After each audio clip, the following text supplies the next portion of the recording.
வேதத்திலிருந்து ஒரு பகுதியை வாசிக்கலாம். சாலமோனின் உன்னத பாட்டு 2ஆம் அதிகாரம் 1ஆம் வசனம் 2ஆம் வசனம். நான் சாரோனின் ரோஜாவும் பள்ளத்தாக்குகளின் லீலி புஷ்பமா இருக்கிறேன். முள்ளுகளுக்குள்ளே லீலி புஷ்பம் எப்படி இருக்கிறதோ அப்படியே குமாரத்திகளுக்குள்ள எனக்கு பிரியமானவளும் இருக்கிறார். மறுபடியும் வாசிக்கிறேன். நான் சாரோனின் ரோஜாவும் பள்ளத்தாக்குகளின் லீலி புஷ்பமா இருக்கிறேன். முள்ளுகளுக்குள்ளே லீலி புஷ்பம் எப்படி இருக்கிறதோ அப்படியே குமாரத்திகளுக்குள்ளே எனக்கு பிரியமானவளும் இருக்கிறாள் என்று வேதம் சொல்லுகிறது. இயேசு கிறிஸ்து ஒரு லீலி புஷ்பம். நான் லீலி புஷ்பம், ஆனா நான் எப்படி இருக்கிறேன்னா முள்ளுகளுக்குள்ளே இருக்கிறேன். என்னை சுற்றிலும் வேத பாரகர், பரிசேயர், சதிசேயர் என்கிற முள்ளுகள் நிறைந்த கூட்டத்தின் நடுவே தான் இயேசு இருந்தார். அதே போலதான் குமாரத்திகளுக்குள்ள எனக்கு பிரியமானவளும் முள்ளுகளுக்குள்ளே இருந்துதான் வாசனை வீசுகிறாள், அழகாய் மலர்ந்து ஜொலிக்கிறாள் என்று இயேசு சொல்லுகிறார். வேதத்திலே பார்க்கலாம் இந்த யோசேப்பை குறித்து. முள்ளுகளுக்குள்ளே லீலி புஷ்பம் இருக்கிறது போலதான் இருந்தான். அவன் ஒருவன் வழியிலே கிடக்கிற சர்ப்பம், ஒருவன் கழுதை, ஒரு தகப்பன் பிள்ளைக்கு ஆசீர்வாதம் தரும்போது பென்யமீன் பீறுகிற ஓனாய், யூதா பால சிங்கம், லேவி சிமியோன் கொடுமையின் கருவிகள், அருவாள், கத்தி. நல்ல கவனிங்க, இப்படிப்பட்ட துரோகம் செய்கிறவர்கள், சொந்த சகோதரனை காசுக்காக விற்கிறவர்கள், ஏமாற்றுகிறவர்கள், இவர்கள் நடுவேதான் உருவாக்கப்பட்டவன் யோசேப். இந்த முள்ளுகள் எப்பொழுது வந்தது என்றால் ஆதாம் ஏவாள் பாவம் செய்து கீழ்ப்படியாமல் இருக்கும் பொழுதுதான் பூமியானது முள்ளையும் கொருங்கையும் பிறப்பிக்கும் என்று வேதம் சொல்லுகிறது. ஆனால் தேவன் இந்த முள்ளை சிலுவையிலே ஏற்றபடினாலே இந்த முள்ளு ஆசீர்வாதமான முள்ளாக மாறினதை நம்ம பார்க்கலாம். இந்த முட்செடியிலே எழுந்தனுடைய தயை. முதலாவது முள்ளினால் வருகிற ஆசீர்வாதம் என்ன? ஆண்டவர் தயையை கட்டளையிடுகிறார். உபாகமம் 33ஆம் அதிகாரம் பார்த்தீங்கன்னா, நாடும் அது நிறைவு 16ஆம் வசனம், கொடுக்கும் அருமையான தானியங்களினாலும் ஆசீர்வதிக்கப்படுவதாக. முட்செடியிலே எழுந்தனரின் தயை, முட்செடியில் எழுந்தருளினவரின் தயை யோசேப்புடைய சிரசின் மேலும் தன் சகோதரரில் விசேஷித்தவருடைய உச்சந்தலையின் மேலும் வருவதா. அப்போ முதலாவது இந்த முட்கள் தயையை கொண்டு வருது. என்னதான் சகோதரர்கள் துரோகம் செய்தாலும், என்னதான் சகோதரர்கள் முற்று போட்டாலும், என்னதான் படுகொலியிலே அவனை தள்ளினாலும் வேதம் சொல்லுற கர்த்தர் அவன் மேல் தயை வைத்தார் என்று 39ஆம் அதிகாரத்திலே ஆதியாகத்திலே நம்ம பார்க்கலாம். கர்த்தர் அவன் மேல் தயையை கொண்டு வரும் முட்கள்.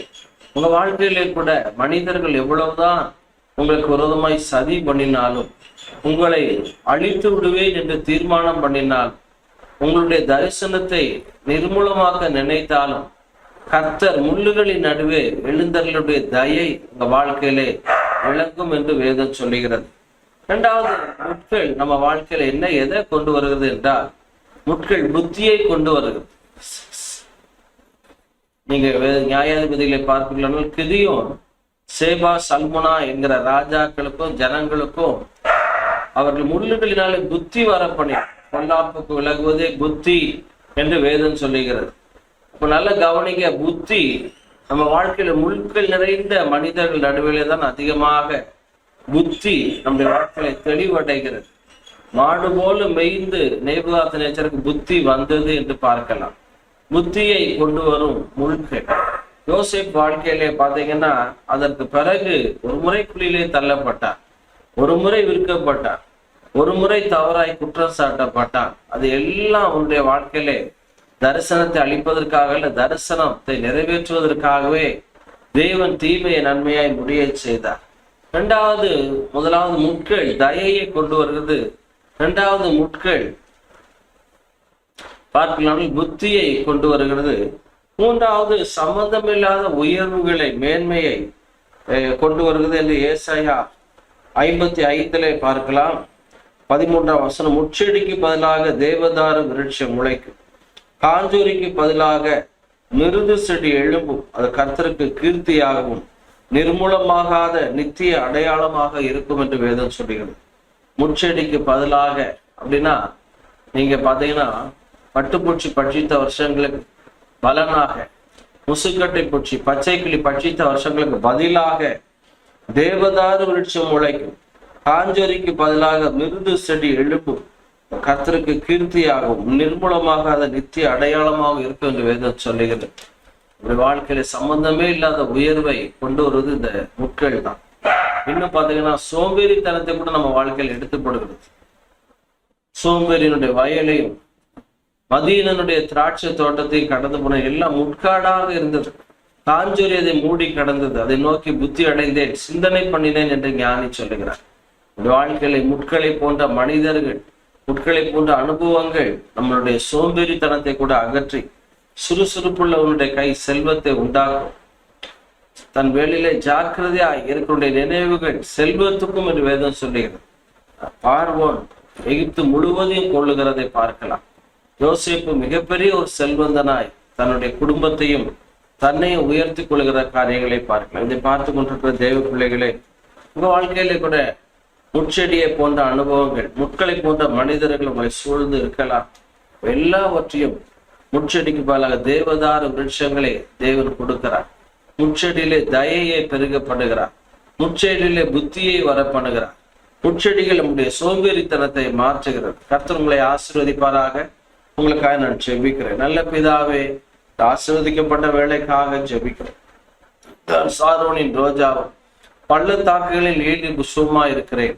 முள்ளிகளுக்குள்ளே லீலி புஷ்பம் எப்படி இருக்கிறதோ அப்படியே குமாரத்திகளுக்குள்ளே எனக்கு பிரியமானவள் இருக்கிறாள் என்று நாங்கள் பார்க்கிறோம்.